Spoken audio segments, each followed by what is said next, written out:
selanjutnya kita akan membahas tentang fi'il, fa'il, dan maf'ul bih. Kalau dalam bahasa Indonesia dia adalah kata kerja, subjek, dan objek. Nah, yang mana fi'il, fa'il, maf'ul ini dinamakan sebuah jumlah. Berhubung diawali dari fi'il atau kata kerja, maka jumlah tersebut dinamakan jumlah fi'liyah. Ada sebuah contoh, fataha Khalidun al-baba. Fataha di sini fi'il madhi, yang mana setiap fi'il harus membutuhkan fa'il ya, atau subjeknya. Khalidun di sini menjadi fa'il, dia ber-i'rab rafa' dan dialamati dhammah karena dia adalah isim mufrad, sedangkan al-baba menjadi objek atau maf'ul bih. Nah, setelah kita tahu susunannya bahwasanya fa'il itu rafa' dan maf'ul bih itu adalah nasab, mari kita definisikan lebih mendalam apa itu fa'il. Oke, fa'il itu sendiri secara definisinya adalah huwa al-ismu al-marfu'u al-madhkuru qablahu fi'luhu.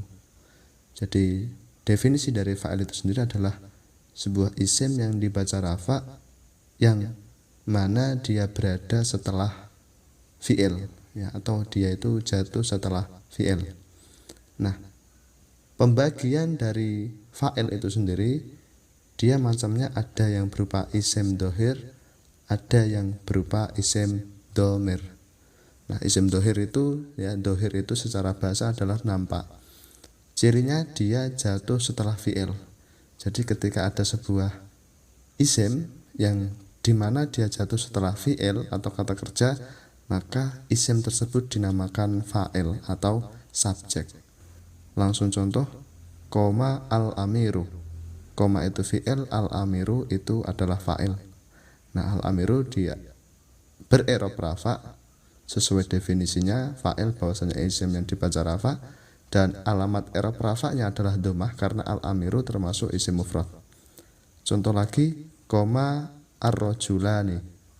Nah, koma di situ fi'il, ar-rajulani di situ fa'il, yang mana fa'il itu ber-i'rab rafa'. Adapun alamat rafa'nya adalah alif karena ar-rajulani termasuk isim musanna atau isim tasniyah. Contoh lagi, koma ar-rijalu. Ya, koma di situ fi'il, ar-rijalu di situ fa'il, yang mana ar-rijalu di situ ber-i'rab rafa' dan dialamati dhammah karena ar-rijalu di situ termasuk jamak taksir. Nah, itulah yang disebut dengan fa'il isim dohir, artinya setelah fi'il yang berupa koma, setelahnya ada fa'il. Nah, fa'ilnya nampak, itu disebut dengan fa'il isim dohir. Sedangkan isim domir, dia adalah cirinya tidak jatuh setelah fi'il. Jadi setelah fi'il itu tidak ada isimnya atau tidak ada fa'il. Artinya apa? Dia berupa domir, domir yang terkandung pada fi'il itu sendiri. Jadi kalau contoh koma al-amiru, kita balik menjadi al-amiru koma. Nah, koma di sini dia adalah sebuah fi'il yang mana setiap fi'il itu membutuhkan fa'il. Berhubung fa'ilnya setelahnya itu tidak ada, artinya apa? Artinya fa'ilnya adalah berupa domir yang terkandung pada lafal koma. Nah, kalau kita masih mengingat tentang tasrif lugawi, kayak itu kan ada koma berarti dia telah berdiri. Nah, koma di situ fa'ilnya kalau ditakdirkan ai huwa. Nah, huwa itu adalah domir yang kembali kepada al-amiru. Nah, kenapa harus huwa? Karena al-amiru itu adalah orang ketiga tunggal atau dia. Nah, contoh lagi ar-rajulani koma. Nah, koma di situ fi'il yang mana wajib membutuhkan fa'il. Berhubung setelahnya tidak ada sebuah isim atau tidak ada sebuah fa'il, berarti fa'ilnya di situ terkandung dalam kata kerja atau fi'il yang berupa koma disebut domir. Karena apa? Fa'ilnya tidak nampak. Nah, itu kalau ditakdirkan menjadi huma. Huma kan dia atau mereka dua laki-laki, yang mana huma itu kembali kepada ar-rajulani. Contoh lagi misal az-zaituna qamu. Nah, qamu di sini adalah sebuah fi'il yang mana dia membutuhkan fa'il. Berhubung fa'ilnya tidak nampak, berarti fa'ilnya yang terkandung pada lafal qamu. Nah, qamu di situ ada penanda wawu jamak, berarti dia kalau ditakdirkan adalah hum, artinya mereka. Nah, mereka ini dia kembali kepada az-zaiduna. Nah, kalau kita lihat teman-teman, ada lafal koma, terus qamu. Di situ ketika seandainya al-amiru ar-rajulani terus sama zaiduna itu dibuang, dia sudah mengandung fa'il yang berupa domir, ya, seperti yang sudah kita bahas tentang domir. Nah, itulah yang disebut dengan fa'il yang berupa isim domir, artinya dia terkandung pada fi'il. Nah, kalau kita perhatikan teman-teman,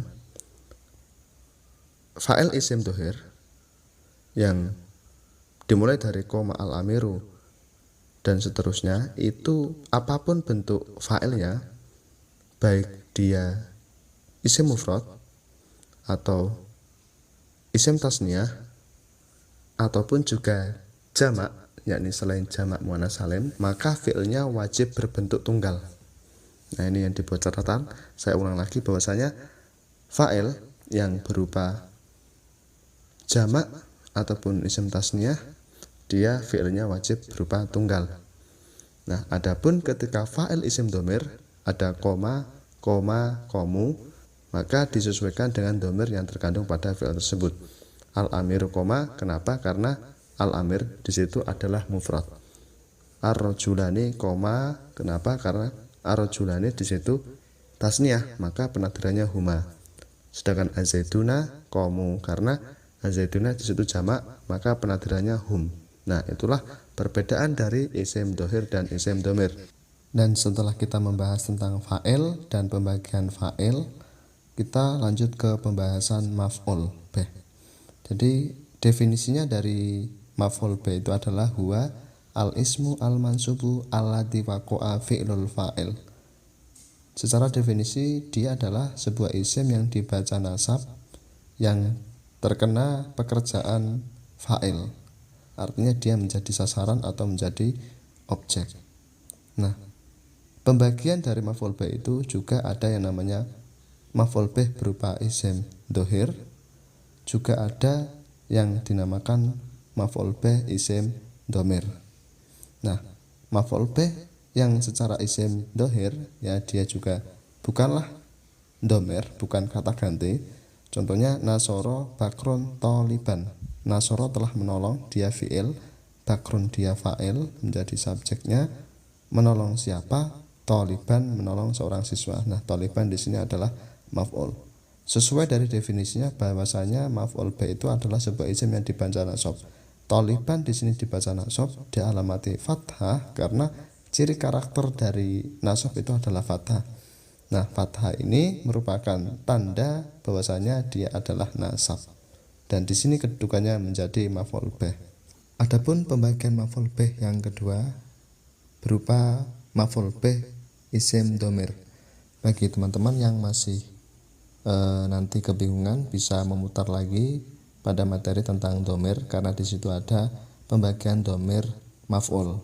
Nah, domir maf'ul itu dia rumusnya fi'il dan bertemu dengan domir maf'ul. Nah, contohnya nasoroka khalidun. Nasoro di sini dia sebuah fi'il, langsung ketemu domir yang berupa domir khitab atau ka, artinya menolongmu. Nah, khalidun di situ adalah fa'il. Jadi kalau dia domirnya berupa domir maf'ul, maka fa'ilnya itu, ya, posisinya bisa diakhirkan menjadi nasoroka khalidun. Bahkan ketika posisi seperti ini, maka akhiran fa'il itu diwajibkan, ya, nasoroka khalidun. Kenapa? Karena maf'ulnya berupa domir. Berbeda dengan contoh maf'ul bih yang isim domir. Nasoro bakrun toliban. Nah, toliban di situ maf'ul bih isim domir. Nah, ketika dia maf'ul bih berupa isim domir, maka wajib didahulukan. Pada kasus ini contohnya nasoroka khalidun. Kalau misal domirnya saya, menjadi nasoroni khalidun. Jadi nasoro menolong ni kepadaku, khalidun khalid. Nasoro fi'il, ni di situ maf'ul bih, ya, domir maf'ul maksudnya, khalidun di situ menjadi fa'il. Contoh lagi nasorohu Khalidun.